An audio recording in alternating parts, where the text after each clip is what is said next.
Good evening and welcome to the meeting. I'd like to call the meeting to order at 6:01 p.m. Please note the location of the emergency exits in case of a catastrophic event. And if everyone will please join me for the pledge. The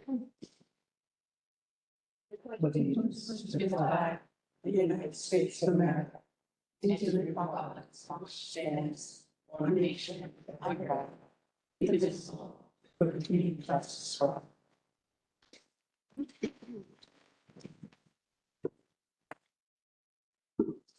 Mrs. Giller. Here. Mr. Jackson. Excused. Mrs. Snyder. Here. Mrs. Gendron. Here. Paredes. Here. Mr. Gerose. Excused. Mrs. Carey. Here. Thank you, Mrs. Rumsey. Mhm. At this time, I'd like to turn it over to Superintendent O'Shea. Thank you. So Principal Tarlow is going to introduce our high school drama club and their production. And the production this year is Legally Blonde. And I think, Mrs. Tarlow, you might have had a starring role in that at some point of your life.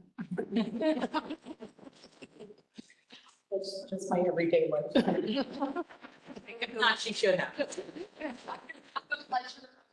Introducing our chorus teacher extraordinaire and our drama club advisor, Mr. Christian Gunn, and he is going to introduce some of the amazing people that he's been working with to make this Legally Blonde production happen. We are so excited. It is coming up next week, Thursday through Sunday, and we're going to, I think, get a sneak peek at a little bit of the show tonight, right?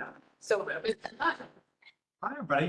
Well, thank you for having us again today. So this year, the Drum Club is presenting Legally Blonde actually next week. There, 21st, 22nd, and 23rd, and the 24th. For those of you who have not seen the movie or don't know anything about the musical, so we're going to present to you little snippets of two of the songs, but I want to get a chance to meet some of our cast members first. So, and I haven't told them this yet, but I'm sure they're going to be thrilled. So I have to find and tell you their name. What grade they are and what part they are playing.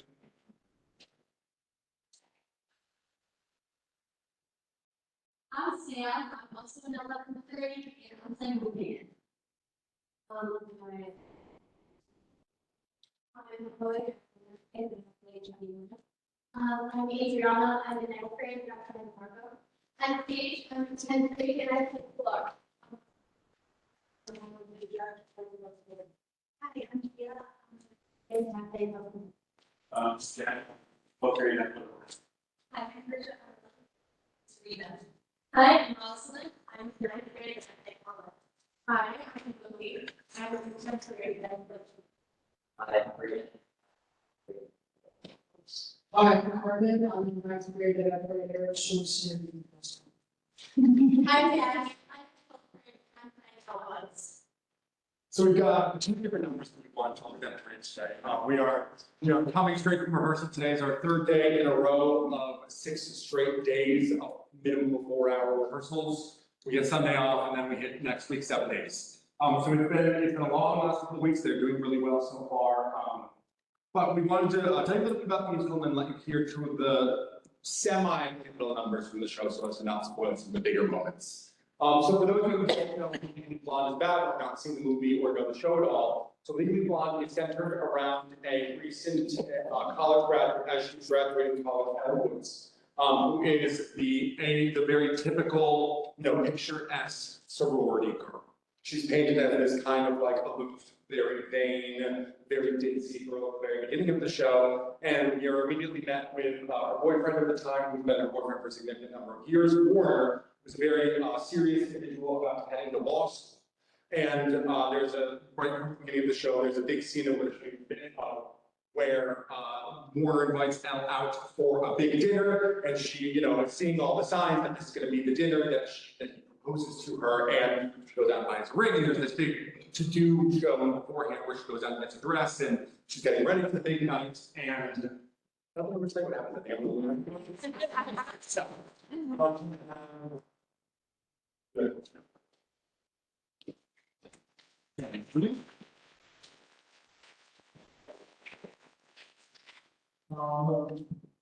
Are you guys able to take the back open space right there? Is that enough for you guys to see here? Rather than coming over here. Okay. So we can, all right.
Crux of this story is meant to kind of break the classic trope of the girl falling for the guy and then kind of being subservient to or lesser than throughout the entire story. And so it follows Alex goes, follows Emmett Morgan to Harvard Law as she's kind of pining out for him, and she wants to get into this law school so that she can win him back. And in this journey of her getting into Harvard Law and chasing after this is where she really realizes that she doesn't need another person to define who she is, becomes her own individual, and really is able to grow from throughout that. So we want to show you one of the biggest numbers toward the end of the first half of the show here. And this is where Elle has really hit her stride of growth. And she's realized that she doesn't necessarily need somebody to define her, and that she wants to succeed in what she's doing just for herself and just to prove that she can do it rather than to measure up to or to prove it to someone else. So this is so much better.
Very long years.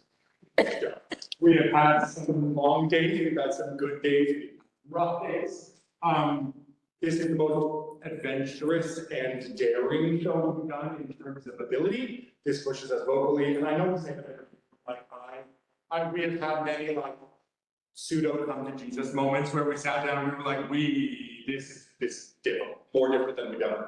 We are tackling 4-part harmonies right now and having kids doing some like seriously difficult dances that are a level above what we've even attempted before in the past, and it's coming along really.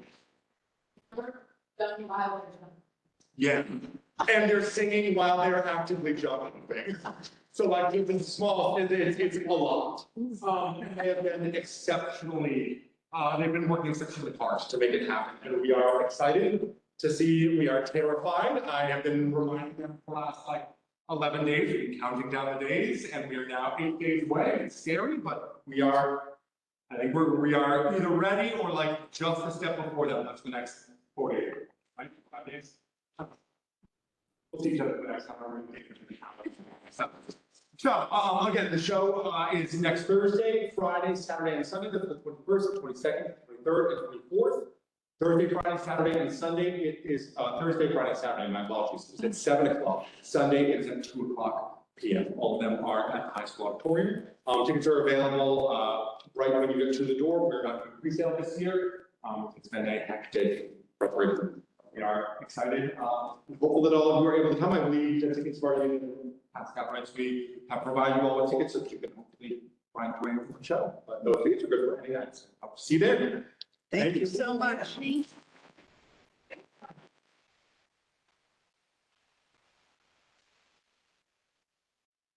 Great job. Thank you also to the directors, the adults. I know this is a huge commitment for all of you. We appreciate you as well.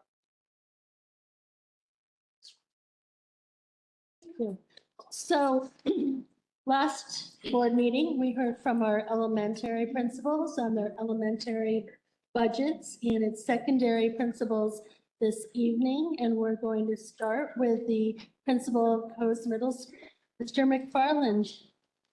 Thank you. Who gets the? I can sing and dance if you want me to. I can speak back. My two best roles was I wanted to do for a green phone, and I was the target. So I made it against you. Can't. First, after the presentation, it's my daughter's 13th birthday. So stay, answer as many questions, and then just go, please. Go. She's out having fun. So, I did ask Laura this year that I could go first. I went first last year. She's still fun, but she went. So, before I start, I want to just say, coming from multiple schools, I really truly value the way that this budget process goes as a school district. I don't think that we hear enough like different perspectives of what do they do with other schools, but the way that there's conversations with teacher leaders, that we have the meetings with the budget committee, and we can talk, we can really say what we're looking for and why we need it. And I don't think that would be said enough, that is very unique. So thank you for that, for us to be the committee and presentation. So from our needs assessment for this year, we broke it down into 3 components: social and emotional learning, curriculum, and tech and materials. And I'm glad that we have social and emotional first. And the first bullet down here is a lot of what we've accomplished this year in the middle school could not be done without the support, the flexibility, the dedication from the faculty and staff. Because with the coverage, with the 0.2s that we had teachers unfortunately leave, and having the community, faculty and staff step up and put schools for us, we're still able to be moving forward when we have a lot of coverage to do. So that's why I'm glad this is the first bullet. We couldn't accomplish much without their dedication. So, but that ties into SEL because it's our teachers that are covering for the students. They know the students, they're in the class, so that's a very good thing. We work closely with Rachel Marshall to implement multi-tiered systems of support and TSS. She has the grant that she's brought in, and she's pushed into classrooms. She's done small group, solution-focused trainings, not only with teachers, but she grants in groups. And she's done a really excellent job of bringing the SEL to the forefront, where We can always said it in education, like we need more of this for the students and for the faculty and staff, but now there's a point person.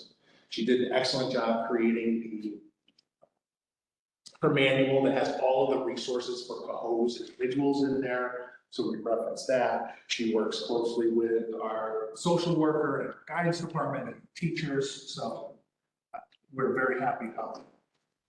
She also brought in this 6th grade ESSA inventory screener. Think iReady, which we've heard, we've talked about a lot.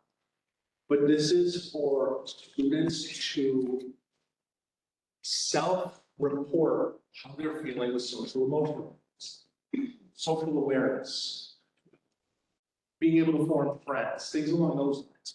And they take this 3 times a year, and they take the test where they're answering the questions. And they have their psychometrics in the background, and it compares them to thousands of students who are taking this, and it gives us ratings on how they felt that they were on these topics. And by these ratings and with this inventory, we're able to look to say, oh, we need to get these students these supports. When we say to the students, small groups, no more than 5, because that's when we get them into the groups. That's when we can really have a powerful conversation. So we're piloting it this year in 5th and 6th grade.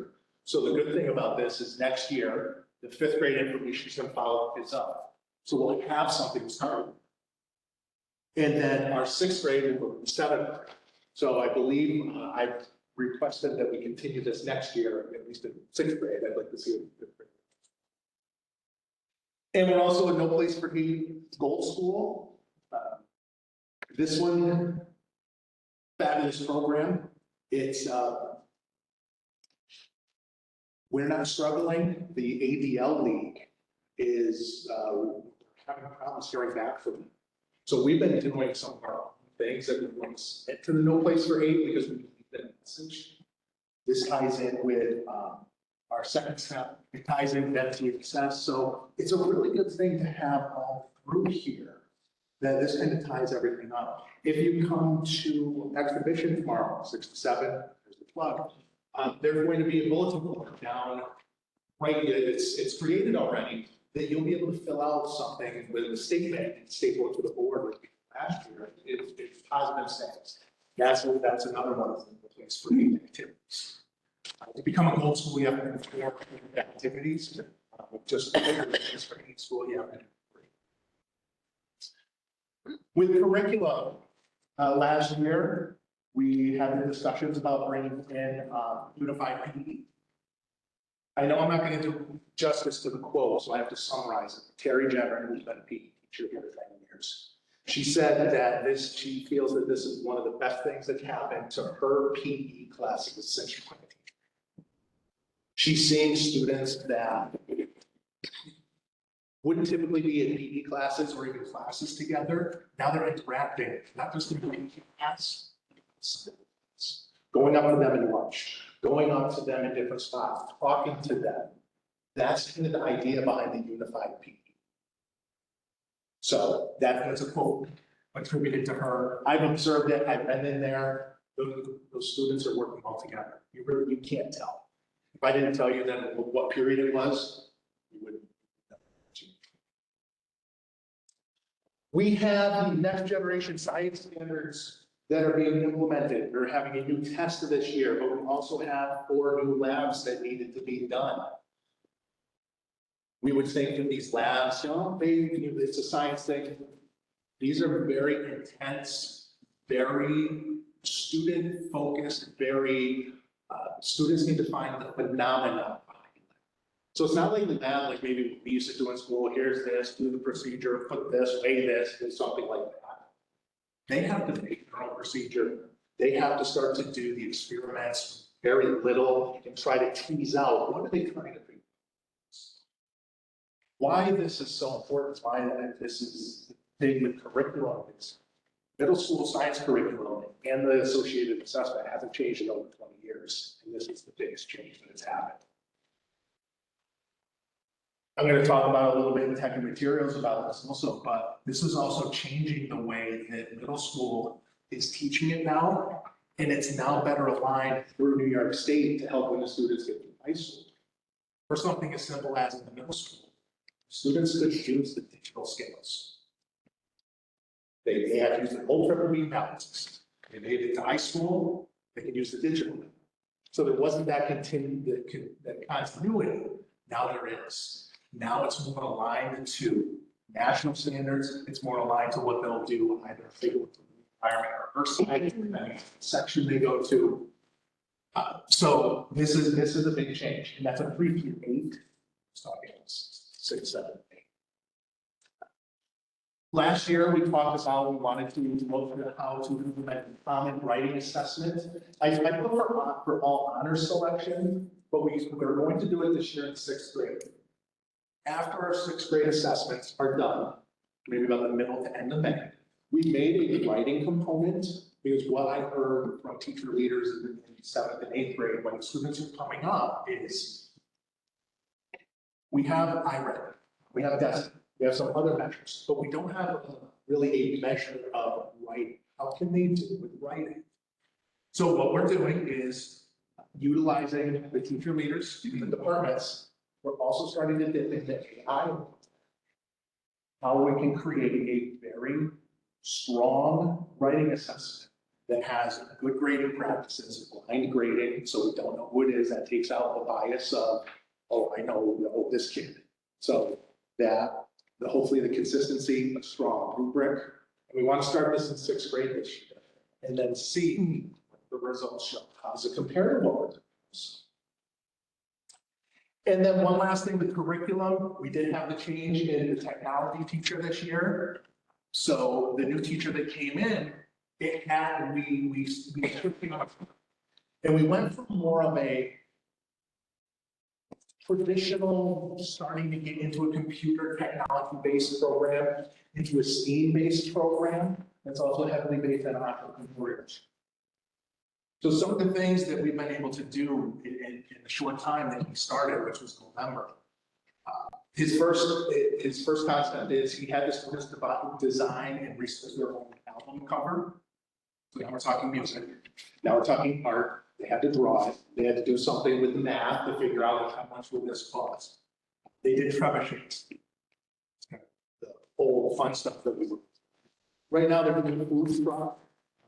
Trying to get a couple food trucks to come in so that the students can present their ideas with food truck companies. And then he has a project plan of make your own musical instrument. PVC sections. So this is really incorporating that whole STEAM, science, technology, engineering, arts, math. There's also where before we were doing more like the bridge building, the paper airplane stuff, boats. We're still doing that, but we're now incorporating more into that.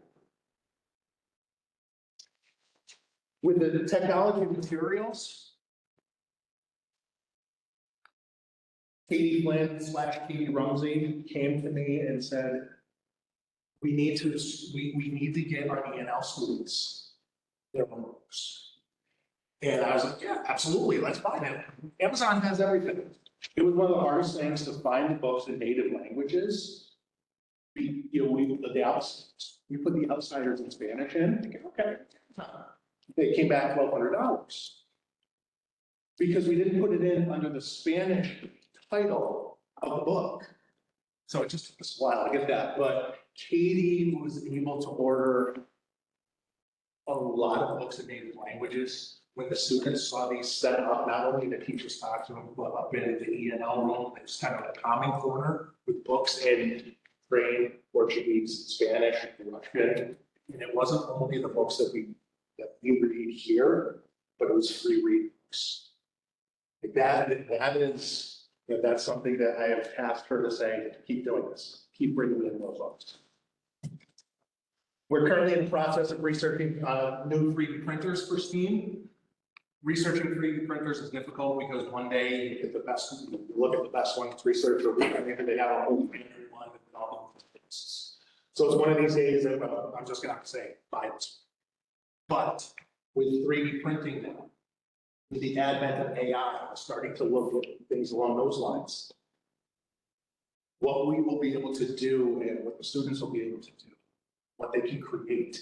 My ultimate goal with the 3D printers in the STEAM-based technology class is I want the students to create their own widget. They have to print it, they have to make it, they have to market it, they have to do a commercial, so tying in everything, sell it, how could you run a business? And they would start find something on it.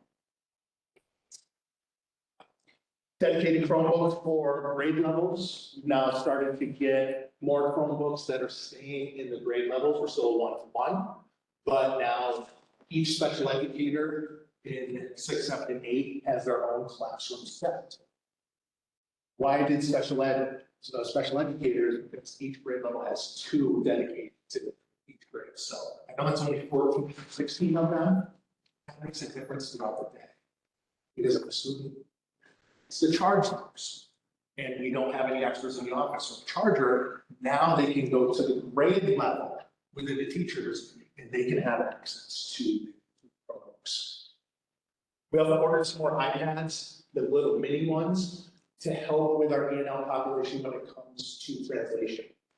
There have been times where I've had a student come in and they spoke Portuguese, so they hang out, grab the phone, Google Translate, was able to have a conversation with that student.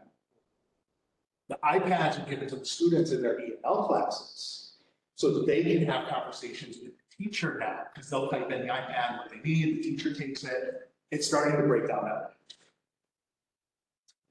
And then when, I kind of preface this, the new next generation science standard lab materials, these are like heavily consumable year after year.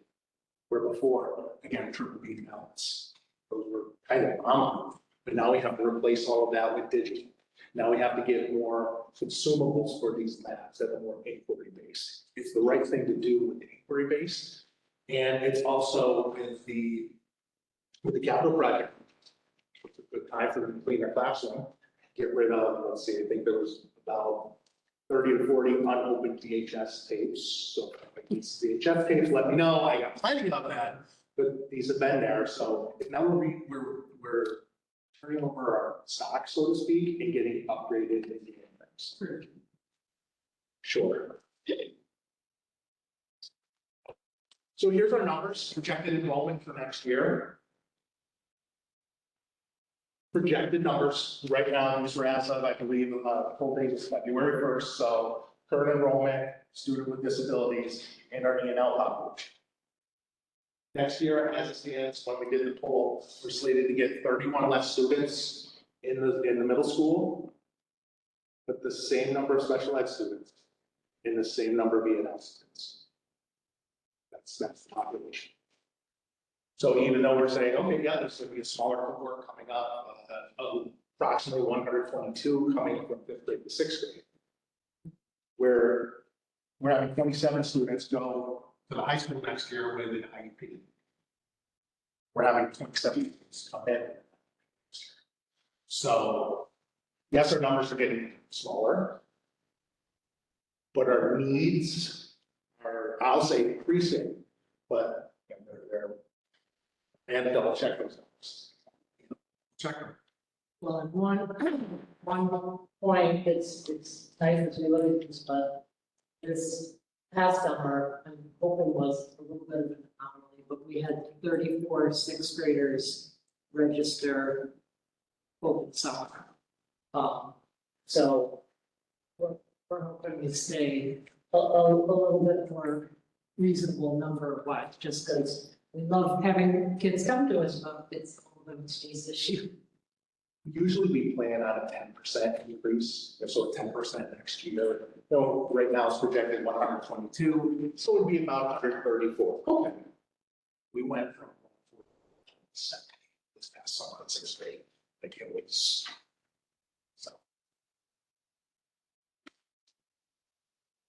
And our assessment requests. I've always been under the impression, if you don't ask, you don't know if they'll say no or yes. So I want to go through and describe our asks. I'm going to start with curriculum and instructional support.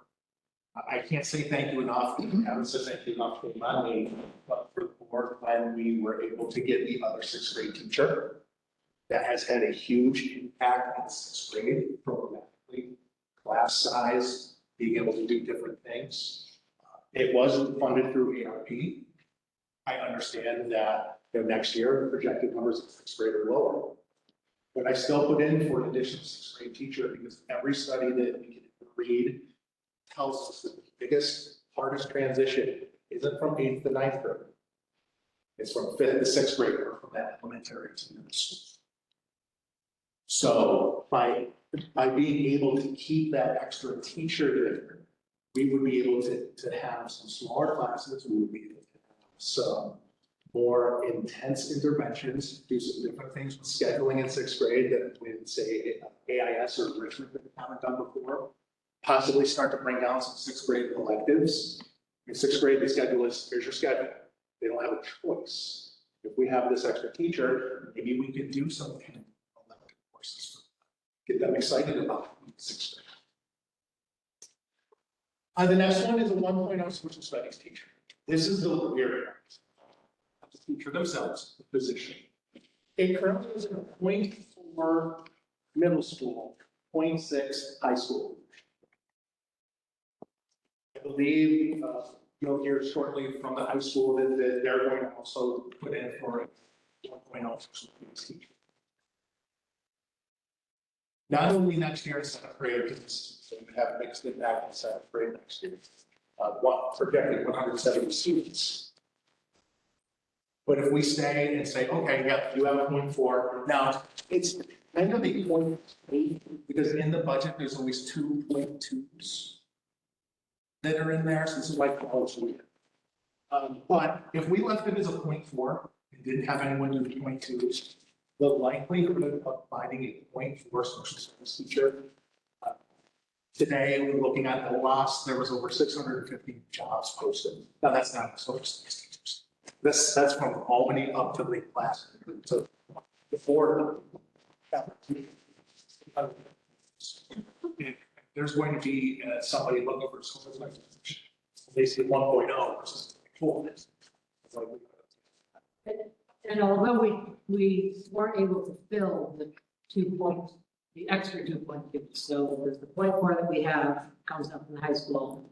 We had 2.2s that we did fill last year, but it's very limited where we can put those classes because we only have 2 teachers and they had to want to take them, and then they can only fit in during the planning time, which really makes scheduling a nightmare. And they just said it's too much. They with everything going on, they didn't want to take on the extra 0.2 because we have, like Kyle said, a lot of staff aren't doing 0.2s, but they're doing it because of the commitment to the kids and us, and they don't want to see us struggle and the kids struggle. But having a person blows over the schedule as far as being able to, now make manageable social studies classes. Because we don't have the special class CLA and math, that we have special ed students. We just can't do it with the little chunks. And that leads itself to the Spanish position. We have the 0.6 Spanish position. It used to be shared with the high school, but so things that happened over the summer. So now it's a pure 0.6. We were able to hire a gentleman for it. Didn't work out, but the gentleman wanted a 1.0. I think the district got creative, did something with 1.0. But again, trying to find a 0.6 Spanish teacher, and next year, first time they take either French or Spanish with 170 students minus some of the students that may not take it. You're talking 55 students that we take next year. So if we were able to make that a lot of things to schedule. Same thing with special ed. And the thing that I say about special ed is we have 2.2s. So 2 special ed teachers do 0.2s.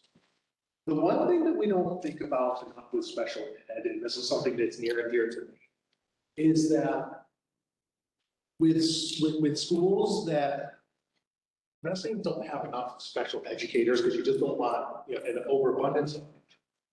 But if there's not a good amount of teachers, then these students are with the same students every period because they have to go into that consulting class. And if you only have one teacher that can teach that consulting class, then these students are truly going through their middle school career in a cohort, and they're always in the same classes with the same kids over and over, because we don't have enough sections to get them into other sections. So it's kind of that least restrictive environment.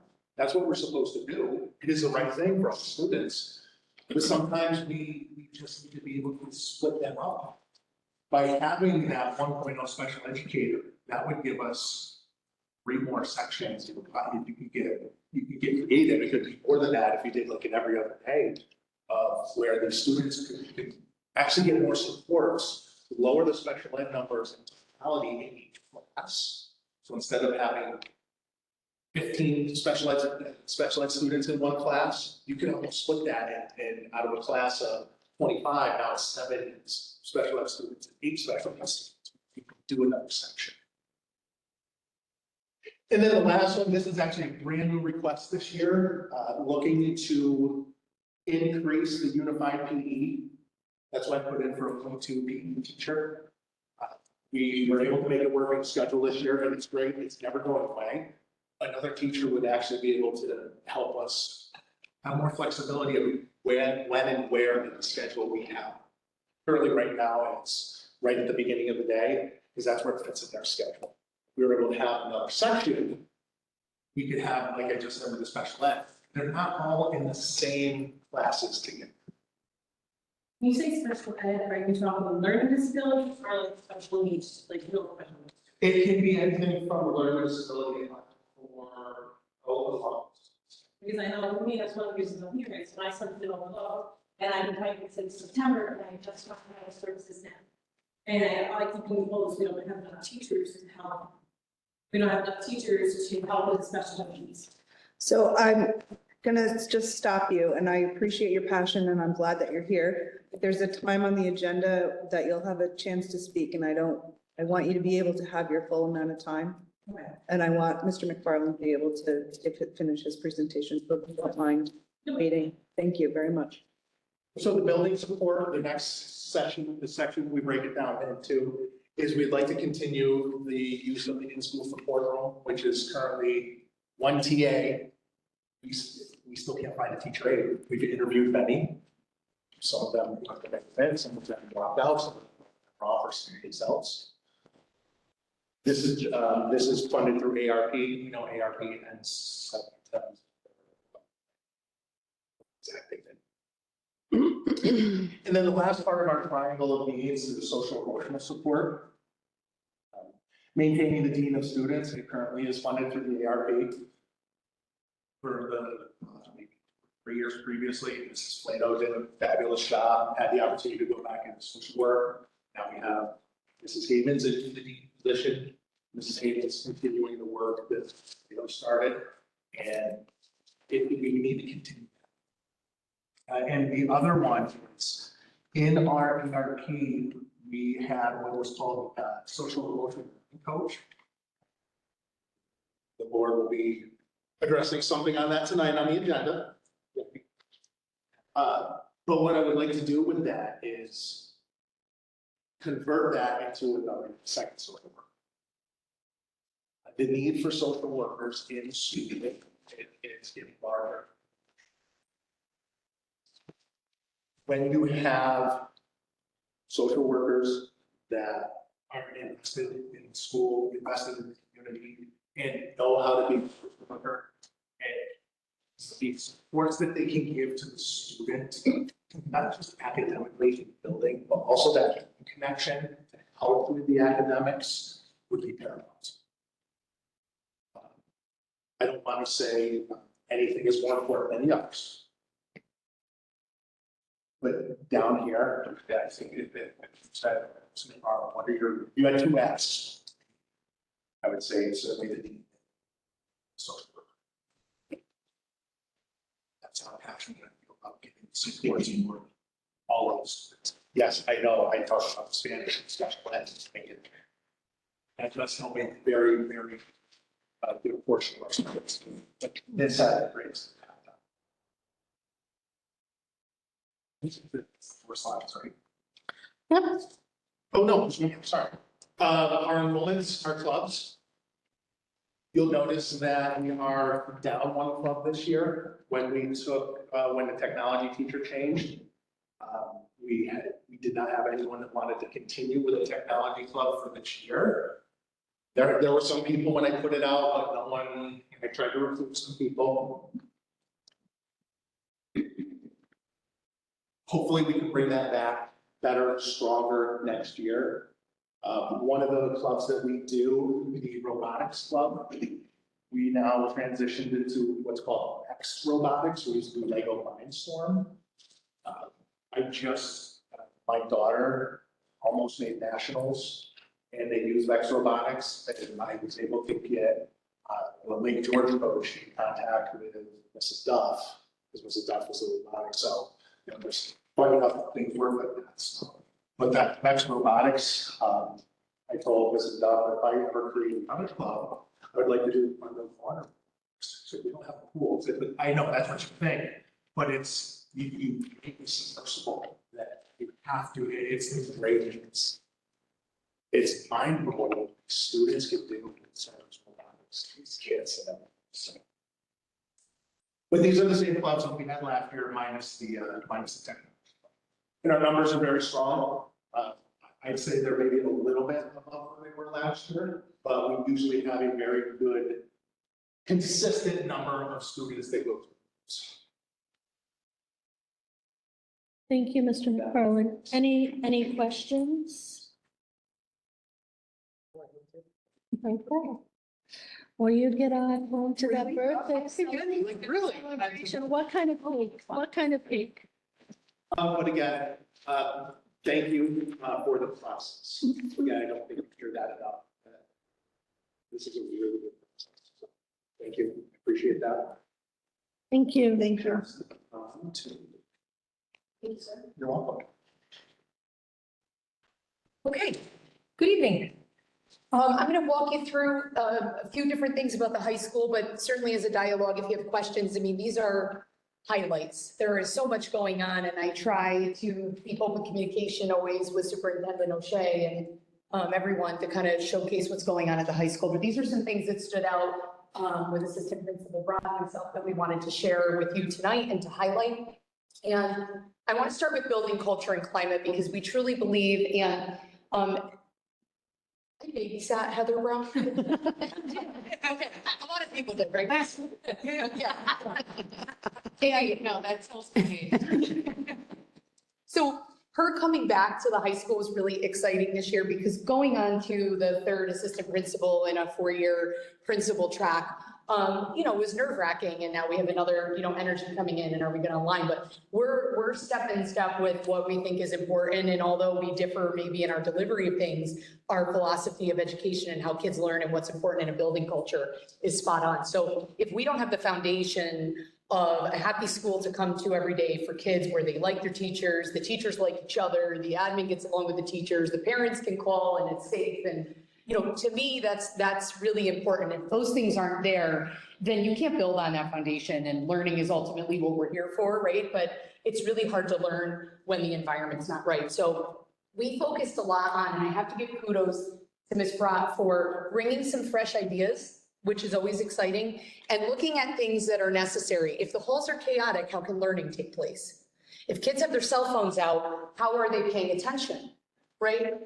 Those sort of things. If your school's not coming in safety because there's so many people out and we don't have adequate safety officers. So we focused on sort of like meat and potatoes things a lot this year to kind of go back to foundations to build. And you can certainly read through all this. I'm not going to read through all the bullet points. You can do that. But that was really a goal of ours. And then you can get to curriculum and instruction because layering the building culture with SEL and making sure kids feel heard, supported, staff feel heard and supported. It's not just about the kids, right? It's about making sure the environment and the culture is safe for everybody and everybody feels like their emotions matter, their voice matters. And this organization is really good at that. Kyle mentioned the process. I mean, that's sort of who we are as Cohoes, right? It's a team approach. And I think that we try to take that energy and model it at the high school. So we've kept going with P2, which is a positivity project. We do some stuff with No Place for Hate as well. But P2 is our paid framework that we're using, and it's integrated throughout all of our classes. We also this year, the first day of school, gave every teacher a book called One Trusted Adult. And the idea is if you just have even one person, the research shows, that you can go to, right, dropout rates lower, mental health issues lower, workplace environment improves, student learning improves, and that's what the data shows. So we handed that book out at the beginning of the year, and we brought it up in faculty meetings and talked about it. Our Dean of Students, Ms. White, did a survey in our ELA classes and asked students a couple simple questions. You know, what's your name? What's your grade? Do you have a trusted adult? Do you have somebody in the building? And then went through, and if there were kids that said, you know what, maybe I'm new, I don't know an adult, right? I don't have somebody. We're working with those kids to make sure we can align them with somebody. Maybe it's a teacher, maybe it's a club member, maybe it's a coach. But to us, that's sort of that foundation building and making sure everybody has that this year. We've picked up on that with MTSS and having tiered approaches. Having Rachel's awesome. You know, Rachel's just a wealth of knowledge, and she comes into the building and brings that with her. And having Drake and having a tiered intervention and having an ELA coach, that's been an awesome addition this year. So we can say, oh, here's our problems, and we have a lot of problems. You know, we've got to fix your reading ability and all those things, but not having something to give to the kids to fix that is frustrating as a teacher, and as an educator, we went into education to help kids. So I feel like that IST process, and again, Ms. Brott has really brought her own ideas on how to refine that process so that it's tracked. We have the right people in the room listening. We're inviting teachers in. When kids are struggling, we're inviting the teacher in to meet with the kid in the IST meeting and say, this is really what I'm having trouble with in class, and having that open conversation and dialogue. Right? So it's really authentic and it's really team. Mini career fairs, we just had one today. We did engineering and STEM today, and we invited in 18 organizations, and I think maybe 15 came. But the energy, the buzz in the hallway, the kids are so excited, and it's now like their new norm that they just know there's a mini career fair, and here's my sheet of paper, and I got to go talk to all these different employers, and they're not as scared as they maybe once were because the exposure is so repetitive that they're getting used to it. So it's really awesome to see, and it's just exciting as adults and professionals to talk to professionals outside of the school, because that doesn't happen, right? We're in our classrooms and we're sort of siloed in a lot of ways. I mentioned Drake in the tier 2 and the departmental alignment of best practices. I mean, we're always looking at our course catalog. We're always looking at what we're doing. Yes, we want our test scores to be better. Yes, we want our graduation rate to be better. We're always striving for those things. If it was measured on effort, we'd be through the roof. Right? It's not measured on effort, unfortunately, but we always are working toward it. It's a never like, oh, we're good, status quo, everything's great. It's every year, how are we working on it? And we're not looking at those things about, well, how are we graduating seniors? We're looking at the freshmen and how are we going to help them so that they don't become a statistic throughout their journey in high school. Enrollment, self-explanatory, but what I want to point out is we've been growing, and it looks like we're going to continue growing for the next couple of years. Looks like Kyle just mentioned 5th grade coming up is a little bit smaller, but that doesn't help us for 3 more years. So the other thing I think it's important to mention and look at is our student with disabilities. Roughly right now, 1 in every 5 kids sitting in front of you as a teacher has an IEP. That doesn't count the kids with a 504 plan, the kids that are E&L, and just your struggling learners in the middle that maybe don't have a support or a label that just kind of get lost along the way sometimes. So I think that's important to look at. Our E&L numbers around the same, they fluctuate greatly. I mean, even our total enrollment, we were at like 600 in the fall, and then, you know, we're at 574 right now, but that could just shoot up with 1 or 2 families coming to the district. You never really know what it looks like for next year. When you look at like a 50 student differential in a small high school, that's a lot of kids, when a normal grade level used to be about like 115 to 130. You're talking 50 new kids, that's a lot of kids. Try to keep it, I guess, just brief and succinct, but, you know, we filled a lot of gaps with point twos, point ones, point twos. God bless these teachers that have filled in and really stepped up to make sure that there is adequate coverage. That's a short-term solution. That's a Band-Aid solution, right? And you can't do that forever because then the teachers don't have planning. They can't really look at their data. They can't really grow as educators when they're constantly running around the school covering for their colleagues. So that Band-Aid approach, we want to try to move from and really look to full-time staff that can give in different ways. So the social studies ask, I just want to elaborate, we currently have a 0.6 traveler, but we think that there's a huge need to address freshman gaps if we are ever going to move the throttle on graduation rate. Not senior class, freshman class, because that's when we lose them. Freshman class, they get there and it's the first year since their pre-K to 8 experience that they have to pass classes to earn credit and to move to the next grade. And when they don't have the skill set to do that, and I mean soft skill set to do that, we need something like a freshman seminar. It could be a HVCC does an introduction to personal effectiveness and success course. Maybe it's a dual credit course. Maybe every freshman starts high school with a half a credit of dual credit or dual, I think that'd be cool. We could look at different models, but we just need staff to do that. The literacy coach Drake Galarno is doing this year, it's a really true form of AIS. It's a true form of tier 2 intervention when kids get sent to IST and they're struggling.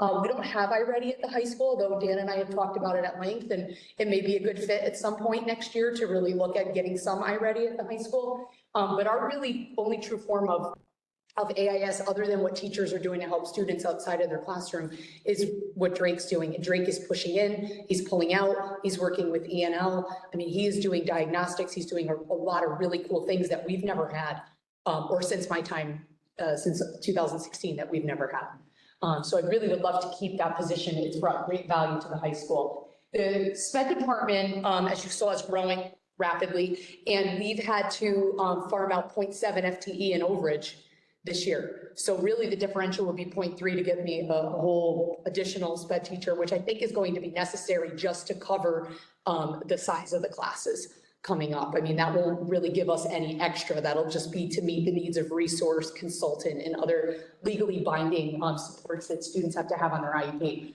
We have a traveling health teacher right now who's currently 0.8, with the size of the freshman cohort being the largest cohort we've had in years, going into 10th grade where they take health. Just to make minimum expectations, we're gonna need that extra 0.2. Building support, we have tried, to be innovative and thinking outside the box to meet kids' needs, especially post-COVID, where some kids really did like online learning, or some kids struggled emotionally and couldn't make it through a full school day. So we have a couple things in the works that we think support learners outside of a traditional school model. One is the tutoring center, and tutors are hard to find. It's like substitutes, right? It's difficult to find those things now. And so a tutoring center, what we did was took the glass vestibule at the high school and furnished it and made it into an additional learning space where kids can come and get tutoring support. So they can come and get tutoring support from 8 to 11 or 11:45 to 2:30. There's 2:45, there's like 2 3-hour blocks in the day where they can come, and we have a full-time teacher that's working in that space. It's certified special education teacher, and it seems to be working really well. And we can immediately get kids placed with tutoring support, where before, please hold, we'll find somebody, we'll call you. It's like tomorrow you would need to be to school at 8 o'clock. And you're there during the day so the teachers can go down and meet with you and bring you work, and you're not alienated to coming after school at 5, 6 o'clock at night when nobody's here to see you or check in on how you're doing. So the tutoring center model is awesome. And we want to keep that going if we can, and even look to layer it and build it even more to meet kids' needs. And then in tandem with that, we've been doing Apex online learning for years, but I've called around a lot just to kind of ask other leaders, what do you do with Apex? How do you work Apex to really use it to its full potential? Because credit recovery is huge. If you can go back and have kids recover credit that they failed to keep them on track, that's a game changer for a lot of kids, right? So what we want to look at is how can we have consistency and efficiency? Our Apex room is currently structured with a teacher goes in for a period, and that's maybe their 0.2. Then another teacher comes in the next period, and another, and another, and another. That's a lot of FTE. That is a lot of FTE chopped up all over the place. Different protocols, different teachers, different personalities, different expectations. As much as we'll try to be, these are the rules for Apex. You know how it is. So what we'd like to do is have a teacher assistant that manages the Apex room. We should consider looking at some models similar to other city school districts that are doing Apex after school. So if you're really credit deficient and can't fit it in your schedule, maybe you stay for an hour after school. I've even seen a couple schools that are doing Saturday Apex to try to get kids really caught up. So those are just ideas. I mean, those are talking points, but if we could get a TA to staff that room, I could free up all that FTE and get them in the classroom and get smaller class sizes. That's money in the bank, I think, really. Because our kids now, they need smaller class sizes when there's 27 kids in the room and they're all over the place with what their needs are and trying to differentiate that instruction, excuse me. That becomes really challenging.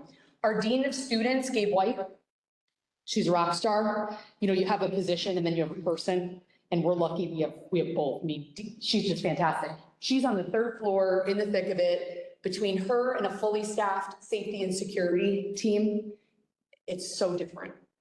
It is so different. We can do administrative work.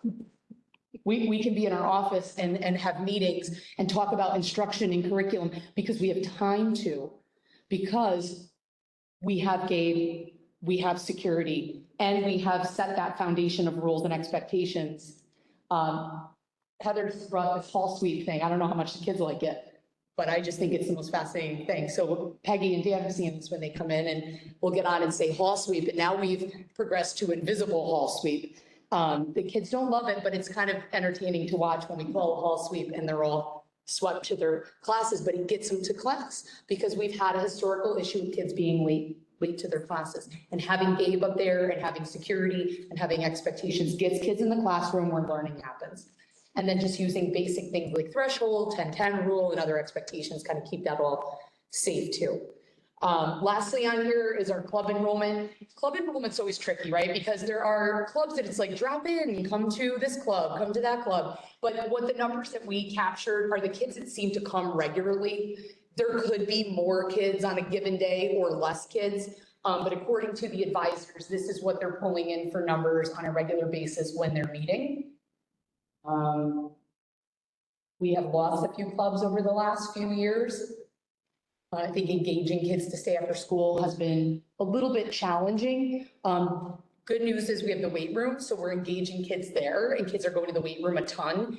And also change this year is if you miss a PE class, you used to have to do like a makeup packet or some like written assignment, which had nothing to do with like physical health and wellness. Now you go to the weight room and you work out, and you get a sheet signed, and that counts as your gym class. So we're seeing a lot of participation in that. And then we're seeing certain clubs do really well with participation, and then some are under 10 kids and not doing quite as well. But those are the numbers of regular membership.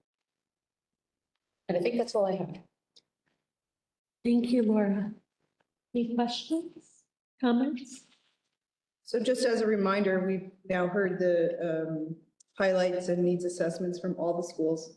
And thank you very much to all of you, but particularly the secondary. They were very data-driven, thoughtful, forward-looking. We appreciate you spending the time to be so focused in your requests. Thank you. Thank you.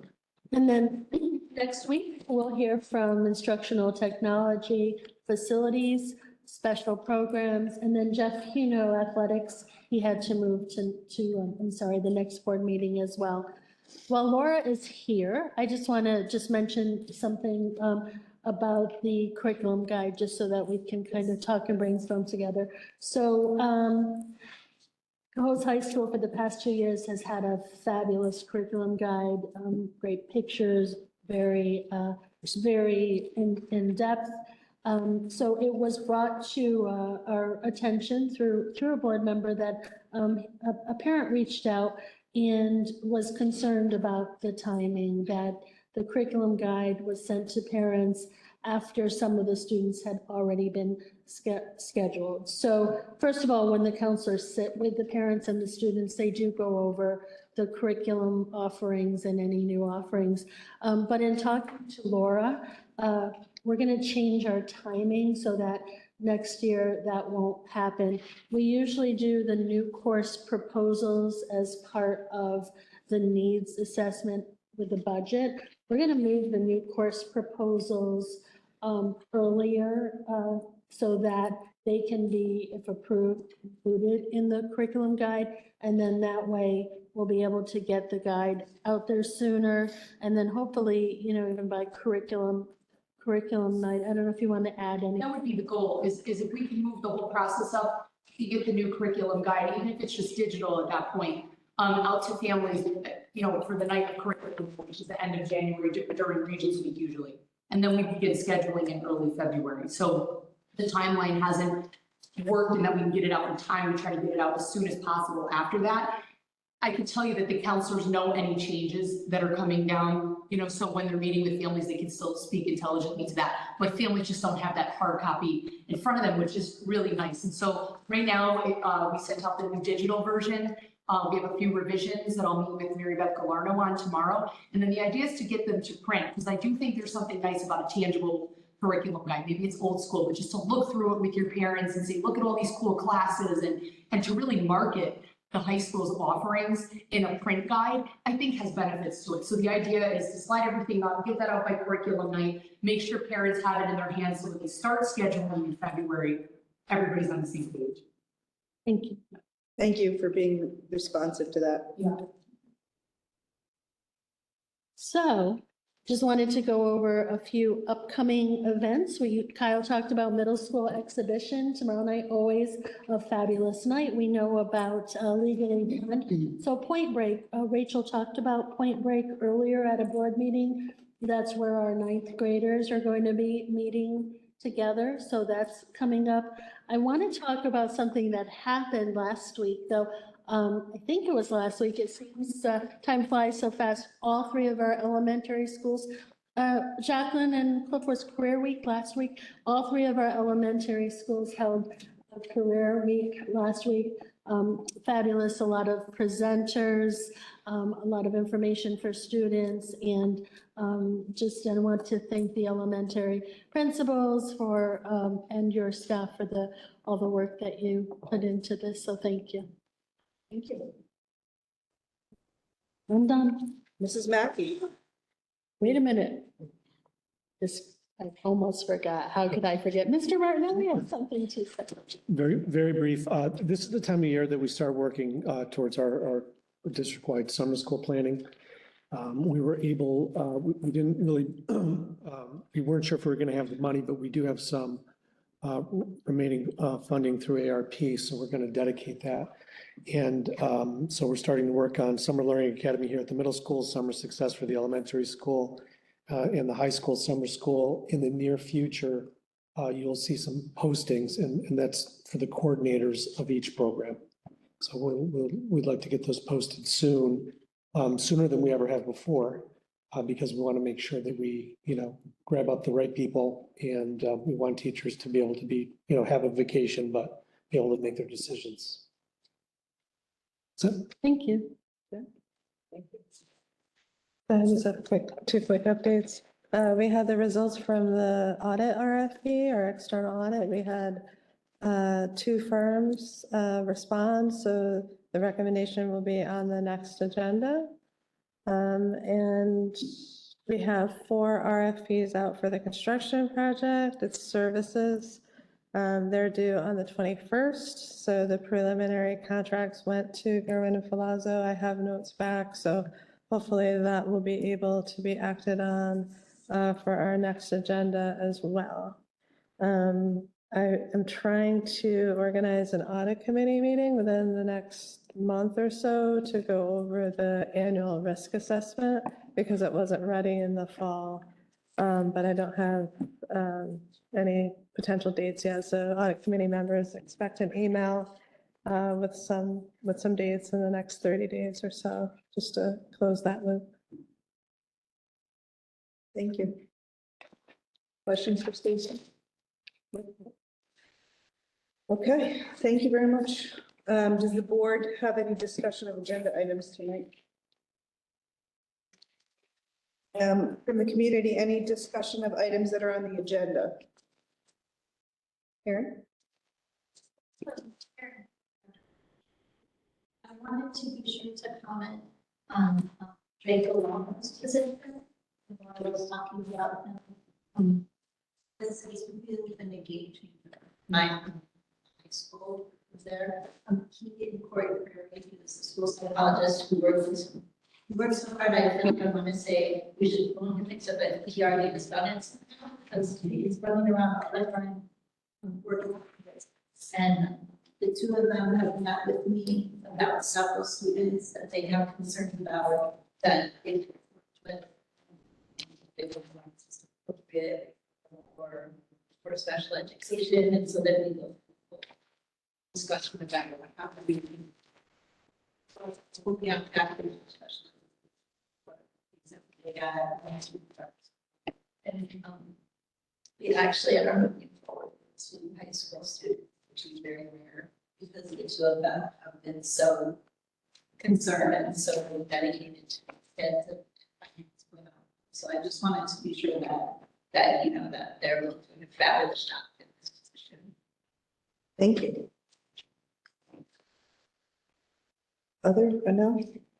No old business tonight? Thank you. With that, can we have a designation that or a motion that the board adopts the following resolutions of the March 14th, 2024 agenda? Items 6A and B, 7A through E, and 10A and B. I'll make a motion. Thank you. I'll second it. Thank you. Mrs. Giller, Yes. Mrs. Snyder, Yes. Gendron, Yes. Ms. Paradis, Yes. Carrie. Yes. So at this point in time, if I could just congratulate Victoria Dingley, who is in the audience. She is our new social emotional learning. Much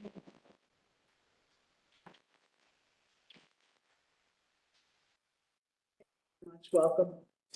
We're very happy to have you She's been here. She's Berkshire Farms working at the middle in school. this position. Yes. Yes. One of us. No, I was just letting everybody know. What time I can make. I don't know when to come in the meeting. You want to comment about the new employee? Go ahead. That was an agenda. I'd like to say that I'm really, really grateful that Victoria did apply and come on the, she has been our Berkshire farm worker.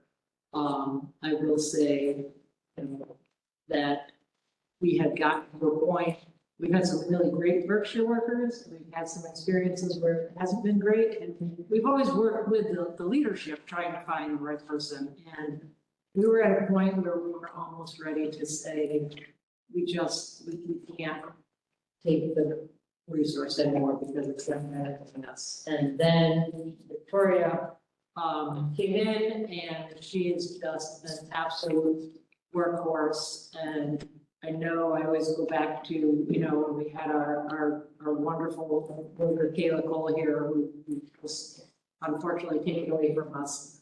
But we got it done because she is here early, she is helping, and I feel like she has been a member of our faculty and staff,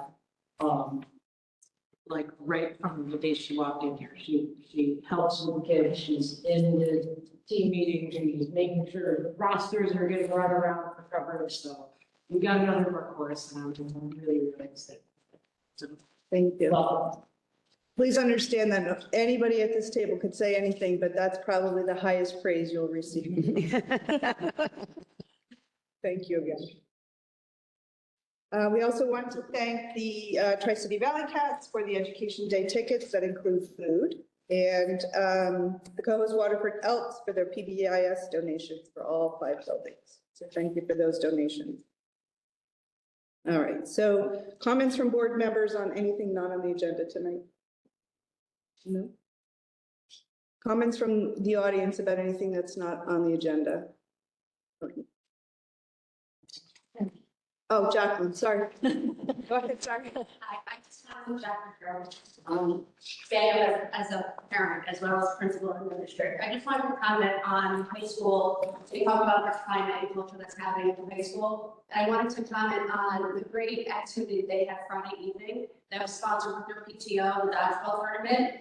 I went, my two children who were in it, as a coach and then the current student lasted 3 minutes and 12 seconds. They're looking forward to next year. But my husband came with me and we both sat, they were out, we didn't leave because we were having such a good time watching all the teams and all the kids playing. And I think it says a lot about the staff of the high school and the culture that Heather and Laura are building there, about the staff members that participated. That all staff members that played, staff members that were just there in the stands, helping, just being around the gym. I just thought it was just a great activity, that it was something that was extra, that they participated in and did for the students. And one person commented, was there and said, wow, this really feels like a great high school. This was a great high school activity to go kids there. It was just a real fun evening for Friday night for families and the students. So I just want to say kudos to them and the PTO for putting together and look forward to it again next year. Thank you.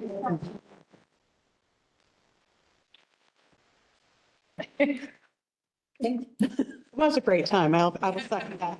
Second that? Yeah. 3 rounds. Yes, Heather made it 3 rounds. But I asked if I could go to the game. She said no. A relative. A relative.